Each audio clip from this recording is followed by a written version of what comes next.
Ismaël Guedi Hared.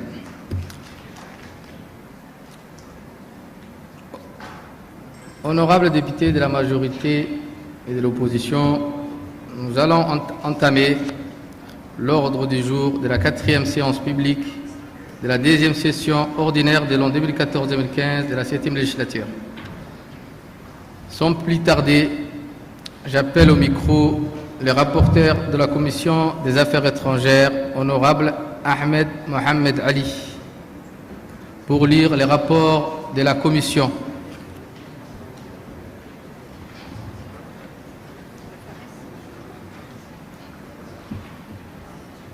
Ce projet de loi numéro 72-2014 portant ratification de l'accord de financement sous forme de prêts accordés par le FADES.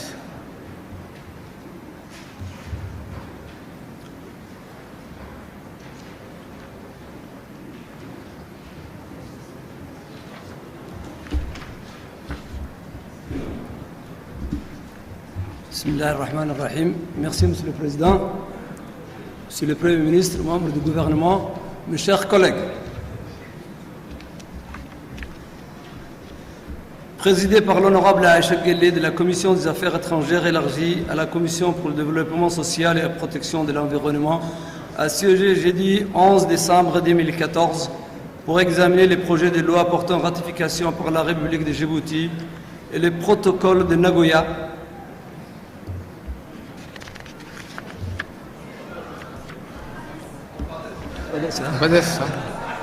excusez-moi. C'est la FADES, c'est deuxièmement.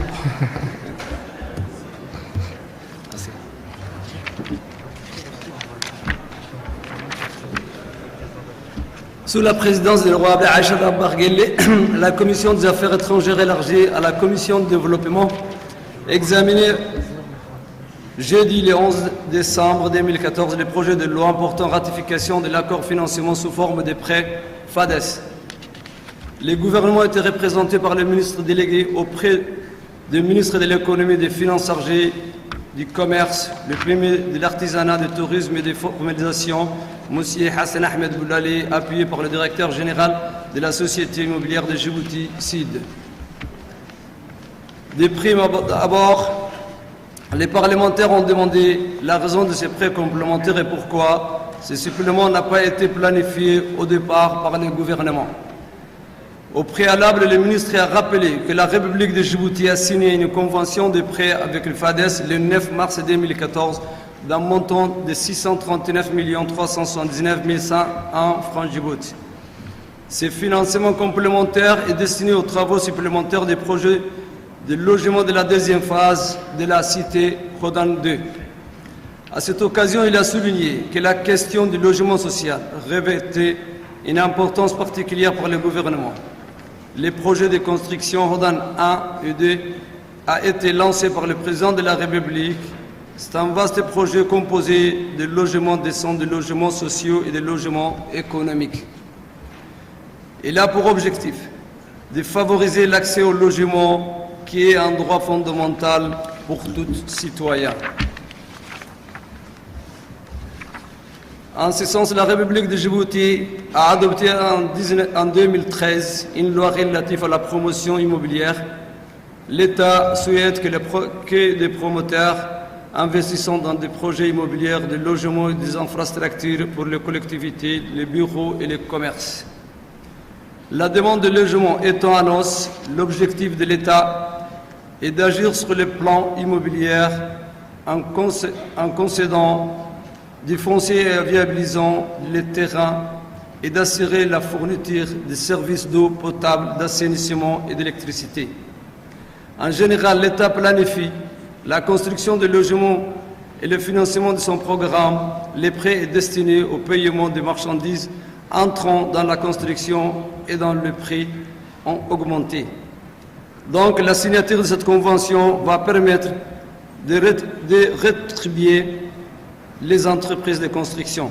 Les conditions de ces prêts sont favorables avec la possibilité de remboursement concomitamment au prêt principal. À défaut, le gouvernement dispose, sur la base de cette convention, d'un délai de 21 ans et le droit de paiement du seul montant des échéances des prêts supplémentaires.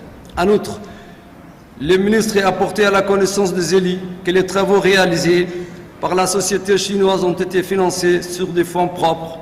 Ces travaux complémentaires ont nécessité la demande de reliquats en question. En effet, il est impossible de prévoir avec certitude les variables ou de nouveaux paramètres qui peuvent intervenir selon la conjoncture mondiale. Certaines commissions ont également interrogé les représentants du gouvernement combien de logements ont été construits sur le prêt FADES. Ensuite, comment s'explique la différence de prix entre l'apport personnel de Hodan 1, qui était à l'ordre de 500 000, et celui de Hodan 2, qui est fixé de 2 millions francs Djibouti. Et enfin, pourquoi la construction de logements sociaux n'est toujours pas prévue dans la région de l'intérieur? En réponse, le directeur de la CID a révélé que la différence de l'apport personnel et du loyer s'explique notamment par la conjoncture du moment, car les matériaux de construction étant nettement plus chers durant la phase de construction pour Hodan 2. C'est la raison pour laquelle, au lieu de 1000 logements prévus, seuls 642 ont pu être réalisés. Par ailleurs, si un sacrifice a été demandé aux propriétaires de Hodan 2 pour remédier aux problèmes de recouvrement nombreux impayés rencontrés avec Hodan 1. Il faut savoir que l'État a prévu de réaliser de gros ouvrages pour la construction de logements sociaux pour l'habitation, des bâtiments pour les écoles et les centres de santé. Pour ce qui est des régions de l'intérieur, des projets de logements sociaux sont également prévus, mais ils seront désormais du ressort du Fonds de l'habitat, cet organisme étant à même d'apporter des réponses plus éclairées. Après ce premier échange, le ministre a précisé que la ratification de ces prêts va consacrer le rôle du premier promoteur immobilier national de la Société immobilière de Djibouti, qui poursuit le programme de construction de Hodan 2. Les fonds empruntés vont servir pour l'achat des marchandises et la conclusion des contrats d'assurance. Selon le ministre du Commerce, ce nouvel emprunt est soutenable car Djibouti bénéficie d'un traitement réservé aux pays en voie de développement visant à alléger le taux de la dette et fixant une durée moyenne de 20 ans. Cependant, le remboursement des échanges dépend également de la croissance économique et de l'évolution démographique du pays. L'objectif du gouvernement est de trouver des bailleurs et des conditions de financement sociaux nationaux. Enfin, la question de l'assainissement de la cité Hodan a été abordée par les parlementaires. Les manques d'assainissement entraînent un débordement d'eau vasseuse sur Barwa D. Le directeur de la CID a expliqué que le traitement de l'eau usée est confié à l'ONIAD. Ceci dit, il reconnaît que le volet de l'assainissement nécessite des solutions durables au-delà des simples mesures ponctuelles. C'est pourquoi un plan d'assainissement va être intégré au schéma directeur de la ville de Djibouti préparé par le gouvernement. Celui-ci prévoit la création de 3 nouvelles stations d'équation de l'eau et de réseaux. Toutefois, il faut faire un état des lieux des égouts existants dans les cités. Les ménages doivent être sensibilisés davantage sur l'emploi de l'eau en limitant des bidonvilles et en assurant des logements décents à tous. Cette station peut être réglée sans laisser de traces de débordements et de traces salissures dans le riz. C'est sur ces échanges que les travaux de la commission ont pris fin.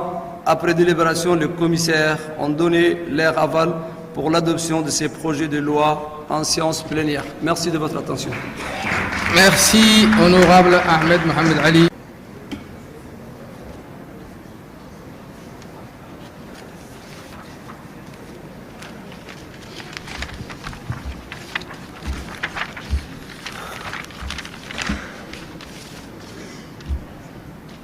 Assalamu alaikum wa rahmatullahi wa barakatuh. Monsieur le Président de l'Assemblée, Monsieur le Premier ministre, Mesdames et Messieurs les membres du gouvernement, chers collègues,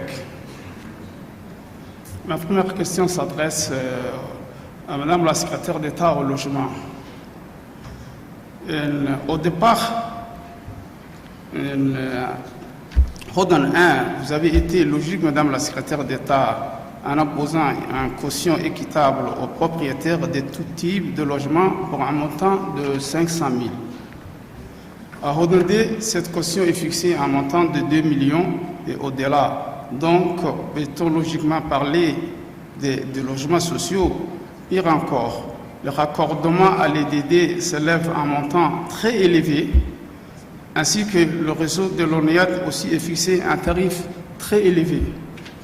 De même, certaines fosses de cécité Rodan 2 ne sont pas en normes et standards, et cette situation a contraint les propriétés de se construire de nouvelles fosses à leurs frais. Dans ce cas, pourquoi l'État fait un sacrifice en prenant toute cette dette si ce n'est pas pour permettre à ses citoyens d'accéder aux logements sociaux sans difficulté? Merci. Merci, honorable Abdo Sekiye. J'invite au micro l'honorable Assoué.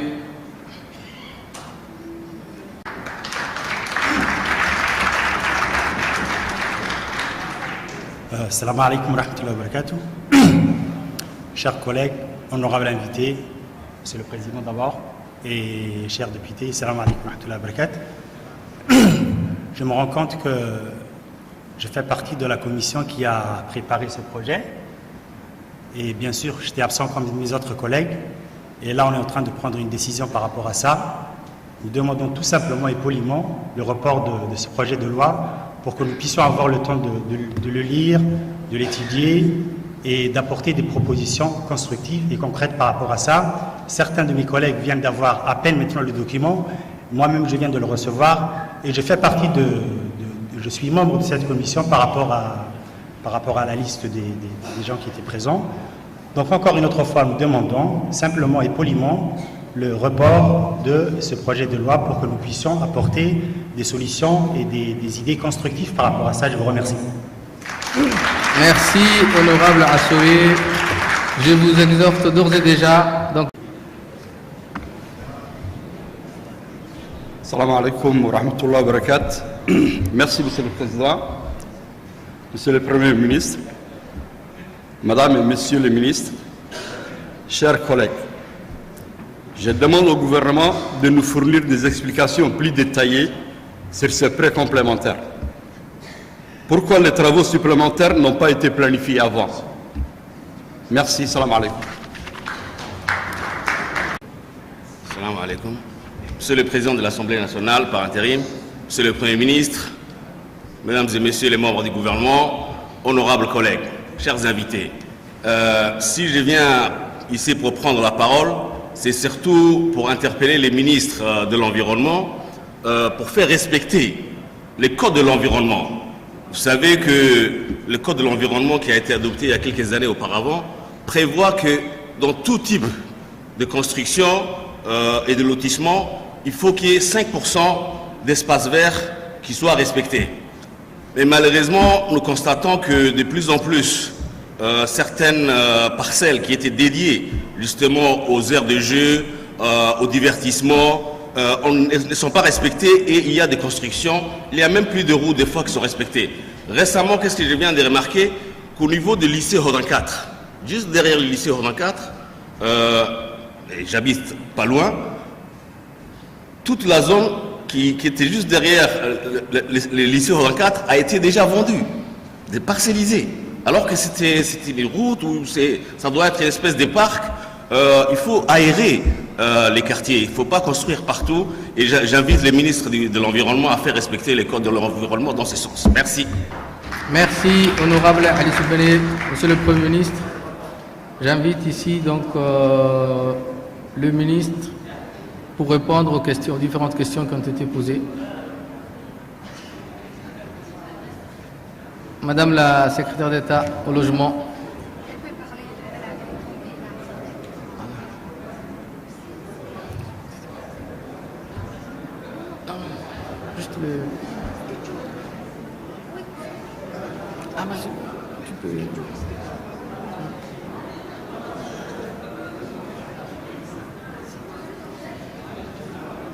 D'accord, d'accord.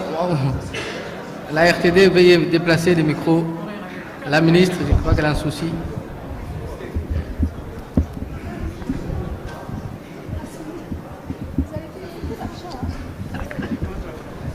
C'est bon? Merci, Monsieur le Président, par intérim. Mesdames...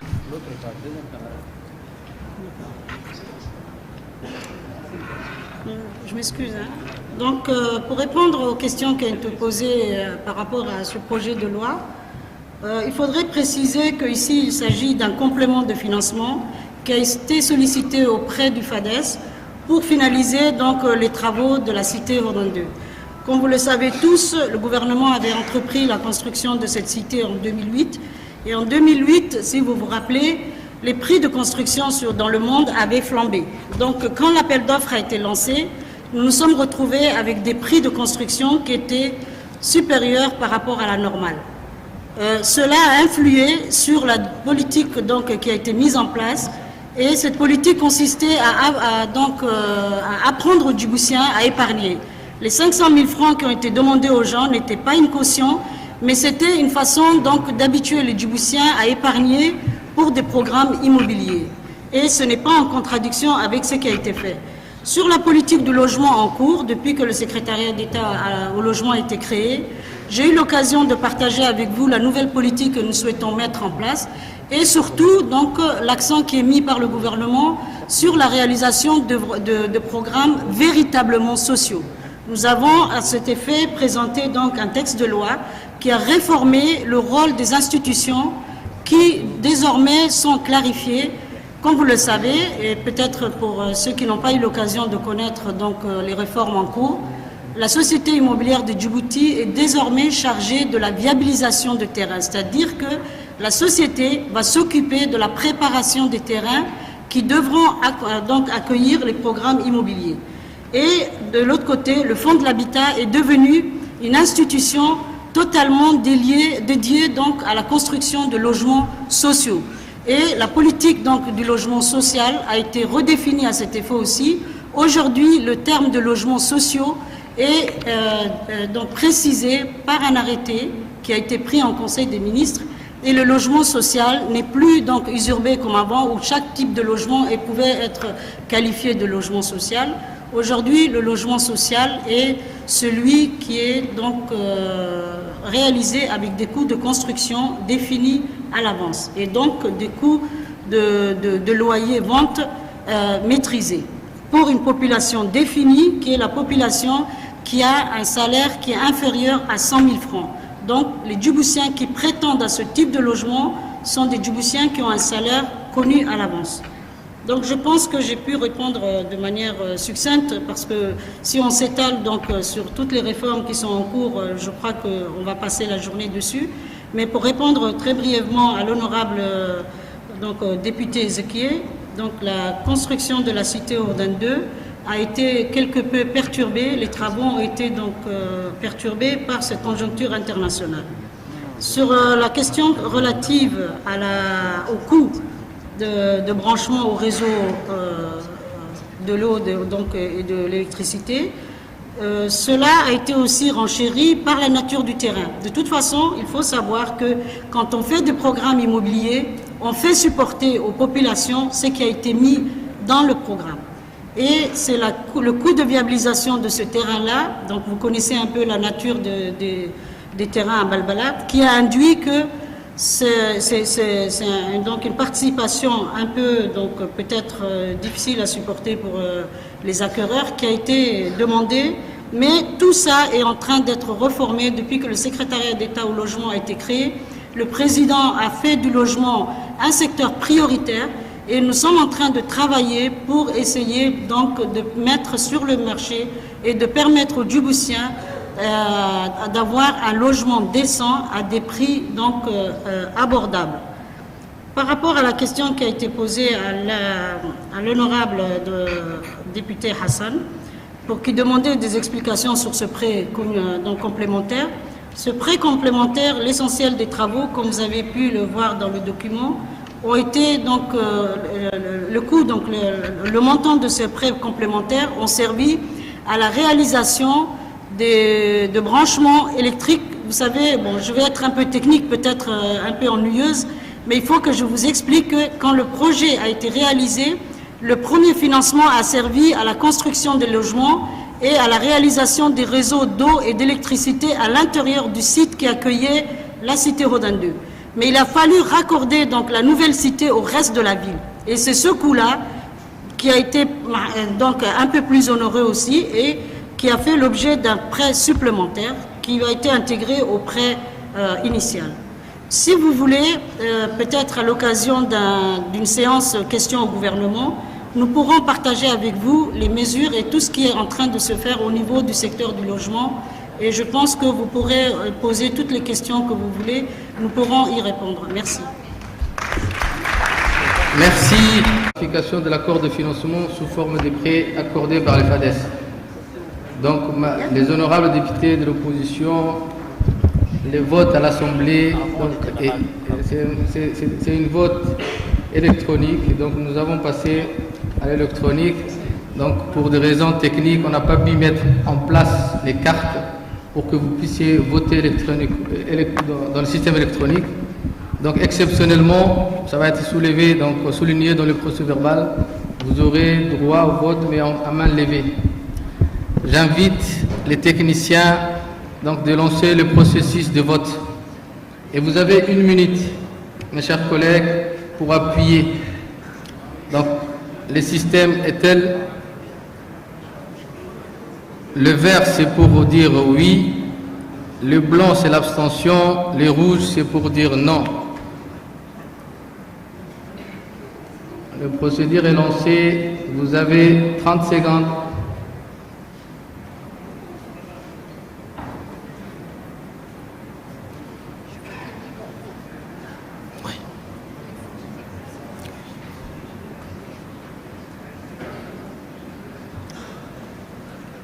Il vous reste 20 secondes, 15 secondes.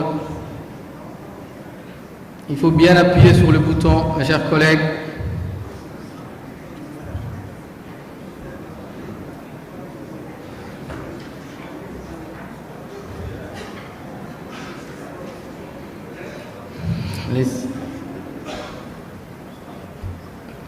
Les honorables députés de l'opposition, qui est pour ce projet? Qui est contre? Qui s'abstient?